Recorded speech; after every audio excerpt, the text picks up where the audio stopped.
দেখতে দেখতে 30 বছরে পড়ে গেলাম। এই প্রথম বছর আমাকে জন্মদিনে কেউ সারপ্রাইজ দিল। তো চলো সারপ্রাইজটা কীভাবে ওরা দিয়েছে তোমরাও দেখো, তোমাদেরও খুব ভালো লাগবে। ভিডিওটা হচ্ছে 20 অক্টোবর, কালী পুজো, আমার জন্মদিন একই ডেটে ছিল।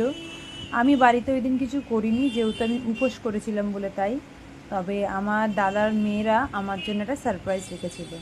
তো ওরা আমাকে ফোন করে ডেকেছিল যে পিসি তুমি একটু এসে ঘুরে যাও, তারপর তুমি পুজো দিও। তো আমি এখন ফল আর মিষ্টি নিয়ে যাচ্ছি।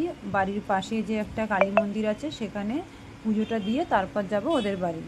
তো ওদের বাড়ি আমাদের বাড়ির কাছেই। ওই যে আমার ছেলেকে দেখতে পাচ্ছ, ও অনেক আগেই চলে এসেছে, আমাকে দেখে দৌড়ে চলে আসলো আমার কাছে। এবার আমাকে নিয়ে যাচ্ছে যেখানে সারপ্রাইজ দেওয়া হবে সেখানে। ও জানে যে আমার জন্যই ওখানে সারপ্রাইজটা হচ্ছে, আমার বার্থডে, ও সেটা ভালো করেই জানে। তো আমাকে হাত ধরে ভেতরে নিয়ে যাচ্ছে। আর বড় সোনা আমাকে তখন বলল যে পিসি একটু ওয়েট করো, তারপরে এসো। তো আমি তানিয়াকে বললাম তুমি তাহলে ফোনটা ধরো, ভিডিওটা কন্টিনিউ করো, আমি তো ভেতরে যাবো, তখন আমি ভিডিওটা করতে পারবো না। তো দেখো তোমরা। হ্যাপি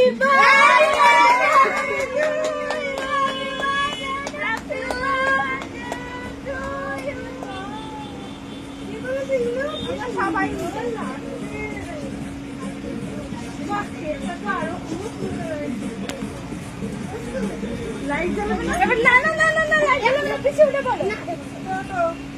লাইফে এই প্রথমবার কেউ আমাকে সারপ্রাইজ দিল, তাও আবার এত সুন্দর করে সাজিয়ে, এত সুন্দর ডেকোরেশন করেছে, কি আর বলবো। কেকটাও খুব সুন্দর ছিল, খেতেও খুব ভালো ছিল।